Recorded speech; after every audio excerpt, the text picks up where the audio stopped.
Chapter 3 King of the Centipedes. The village women gathered at the spring all looked at Elijah. No, they won't let her go. Elijah drew herself up to her full height. Since she had attracted everyone's attention, she made the most of it. Kondima, you tell them what the Tuan said. Tell them why your father won't let you go to the Tuan's house. Kondima hung her head and said nothing. She had come to the spring to wash the rice for dinner. She squatted down where the clear water trickled from the bamboo trough into the pool and began to wash the rice. Kokit's daughter lifted her full bamboos. No wonder. She hung the bamboo joints full of drinking water by thongs over her shoulder. Who knows what medicine those white people would use on a small child? The women at the spring always seemed to disagree. Kondima wondered if their divided talk could be because the village was divided, part Christian and part heathen. If the Tuan offered to take my child, I would be proud and glad. Mookit's mother let down her long, dark hair and began soaping it with a bar of red soap. As for the medicine, I think our own medicine men could learn a great deal from the white men. Doesn't your father use the Tuan's rubbing medicine? Kokit's daughter set her heavy water bamboos down again. Look here, my friend. She shook her finger under Mookit's mother's nose. Have you never heard how the white men steal the brown children of the forest and they are never heard from again? It is a well-known fact that they use their hearts and livers for medicine. After speaking these words, Kokit's daughter gathered up her bamboos and left the spring with her head held high, every movement of her body showing her anger. Do not blame her, Mookit's mother said, rinsing her hair over and over under the trough. The poor thing has had trouble enough. She has borne 3 fine boy children and lost them all. No wonder she is sour. I do hope that this little baby she has now will live. She waved her hand after the figure of Kokit's daughter as she climbed up towards the village with her small brown baby tied to her back. Kondima knew that Mookit's mother had spoken the truth. Kokit's daughter had lost all 3 of her older children, all boys. Her heart had nearly broken with grief over each death. Now she would not allow the new baby out of her sight for fear some harm might come to him. He had grown big enough to laugh and coo and reach for bright objects with his fat little hands. Kondima carried her rice home, tied baby Bambi to her back, and went over to Kokit's house. Elder sister, Kondima's voice called at the door, may I play with the baby? Oh, do come in, the young mother invited Kondima. She laid her baby down on the mat. Kondima untied baby Bani from her own back and then spent a happy half-hour with the 2 tiny folks. Kondima enjoyed playing with the babies. They were too young to notice her blind eye. They loved a soft voice and a gentle touch, and they laughed and gurgled as generously as babies anywhere. Today we go to the Bambulian. The Bambulian is a witch doctor. Kokit's daughter began laying out a change of clothing for herself. Also some of the baby's new garments that Teacher Dodd had given her yesterday.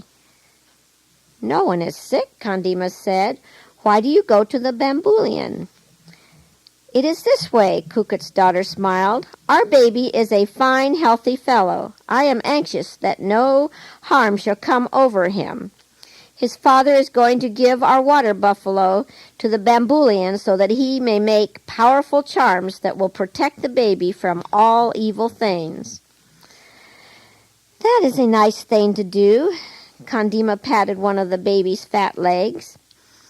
When will you come back? We will come back tomorrow. And will you please ask Chaya to feed our pigs tomorrow morning? The young mother bustled about making preparations to depart.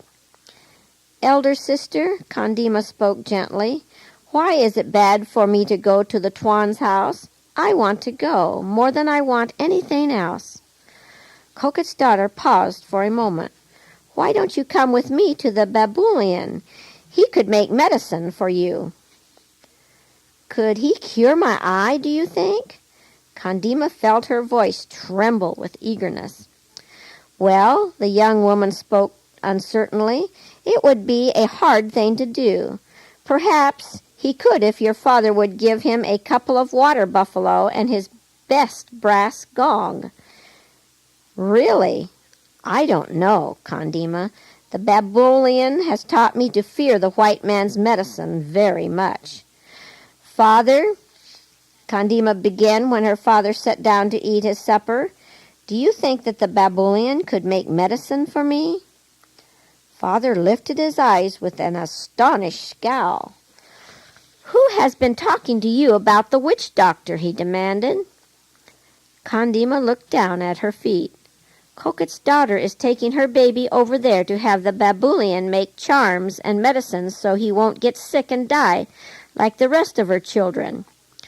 Koket's daughter runs too much to the baboolian, Father began eating. It is true that the baboolian makes powerful medicine, but since we began to follow the Jesus teaching, I do not trust charms or witchcraft. I will not allow the baboolian to make medicine for any of my family. The following morning, Mother prepared a plate of warm food for old blind Koket. He would be alone all day. She sent the food by Chaya's hand and told Chaya to be sure and feed the pigs. Why do I hate pigs so much? Chaya made a wry face as she came back up the ladder into the hut. I guess these village pigs are the dirtiest animals in all the world. If it wasn't for pigs, our village would be nice and clean. Kondima felt just as her sister did about pigs. None of the Christian people in the Duran village kept pigs, but the heathen families had lots of them, and they ran all over the place. Kondima remembered that once the Tuan had given a little packet of flower seeds to Chaya and her. They had planted the seeds so carefully and even built a little fence around the plants. But the pigs broke down the fence and rooted out every little green shoot. From that day, both Kondima and her sister hated pigs more than anything else. Chaya could hardly bear to feed the creatures, even though Mother insisted that she must be courteous to her neighbors. Another day passed. Chaya looked out the window of their hut into the late afternoon sunshine. The daughter of Koket has come back, she said. I will run over and see what charms she has brought. Chaya hurried down the ladder. Kondima started to follow her. Then she turned back with a sad, heavy feeling in her chest. Mother looked at Kondima. Why don't you go too? She asked, and her eyes looked warm and kind. No, Mother, many people will come to see the charms and to talk, and they will all stare at my eye. I don't want to go. In about a half an hour, Chaya returned, breathless with excitement. Oh, Mother, Daddy, may I go tomorrow to hunt centipedes? Father and Mother looked at each other in surprise. Why do you want to hunt centipedes? Mother asked. The baboolian gave Koket's daughter 3 powerful charms for the baby, Chaya began, but none of them will be any good unless they can find a centipede with rainbow colors on its back, and it must be as big as this. She measured off a full 12 inches on her slender arm. Did they give the baboolian their water buffalo? Father inquired. Oh, Father, of course they did. How would he be willing to make all those charms unless he liked the water buffalo? But child, Father stood up and looked down at Chaya. What is the use of a centipede? What will they do with it? Chaya returned her father's gaze with steady courage. That is a secret, Father. They will tell no one. But Koket's daughter did say that her husband will give a roll of fine black cloth to whoever finds the best centipede. I suppose all the village children will hunt centipedes tomorrow. Very likely no one in the village will do anything else." Mother looked disgusted. "You may go tomorrow, but one day is enough to spend at such silly business." "May Kondima go too?" Chaya looked at her little sister. "Yes, I insist that she go. I shan't let you go without her." Father spoke in a firm voice, but he smiled at Kondima as he picked baby Bonnie up and tossed him into the air. On the following morning, as Mother had thought, every child in the village hunted centipedes. They turned over every log in the clearing. Some of the braver children even entered the edge of the jungle to tear bark from old trees. Some of the men joined in the hunt, for any of them would be glad to have a roll of fine black cloth. The day closed with many centipedes found. They were large and small, light and dark, of all lengths and colors common to centipedes. Galoon, the husband of Kokit's daughter, prepared to take them to the Babulian. Mookit begged to go with them, and Galoon allowed Mookit to carry the basket of centipedes. Kondima watched them until they disappeared over the top of the hill. "How I wish I could have been a boy," Kondima said. "I would love to hear what the Babulian will say when he sees a whole basket full of centipedes." Some hours later the two came back. Mookit swung the empty basket at his side. Galoon looked tired. "Tell us, what did the Babulian say?" The children pounced on Mookit before he could reach his own doorway. He didn't hurry much. Perhaps he wanted to tell his story. "The Babulian said that none of the centipedes we brought were any good. He just waved his hand like this." Mookit made a broad sweep with both brown hands, and he said, "Take these miserable things away. Not one of them is suitable. You must find the king of the centipedes. No other will do." "What did you do with the whole basket of centipedes?" Elijah lifted the empty basket from Mookit's side. "Oh, I just emptied them under the Babulian's house. They were of no value." "Oh, Mookit," Kondima clapped her hands. "Then we will have to hunt again. Maybe I will find the king of the centipedes." The next day fewer people joined in the hunt. On the third day only 3 continued. Galoon raised the reward to 2 rolls of fine black cloth and a brass gong. This promise of riches encouraged the people, and a larger crowd joined the search on the 4th day. By this time the whole area around Duran village had been well searched. Mookit's mother announced that their family would go to the rice field that day. The field had been newly cleared and lay about a mile from the village. Kondima begged to go along, and Father allowed her to go with Mookit. She had often gone with other village families to their rice fields. Often several village children went along to a new rice field. The small folks could do many things to help, but on this day the small folks did not intend to do anything but hunt for the king of the centipedes. A thought flitted across Kondima's mind. She wondered if Christian people should help heathen people look for a witch doctor's charm. The thought troubled her only for a moment. Every Christian family in the village had joined in the hunt. Mookit and Kondima turned over all the small logs in the clearing. "Father, help us turn this big log." Mookit tugged at a thick slab of black, wet-looking wood. Swoosh! Over the log went with a plop. Under it lay the largest centipede of any that they had ever seen. "Look, look, Father! The king of the centipedes!"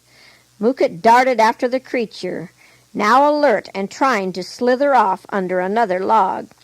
He headed the centipede off, and his father plumped a piece of bark down over it until he could think of some way to capture it alive without injury. The baboon had said that the centipede must be perfect. When the planters returned to the village that afternoon, Mookit carried a tight bark bundle. He headed straight for the house of Mookit. "Oh, Mookit, what have you got in that package?" Elijah hurried up to them. Several other children joined her. Mookit spoke not a word to any of them. He stood at Mookit's door and called, "Galoon, Galoon, come out." Galoon's shaggy head appeared in the door. "I have brought the king of the centipedes." Mookit spoke like a king himself. Kondima's heart swelled with pride because she had had a small part in finding the big centipede too. The excitement of the gathering crowd mounted by the second.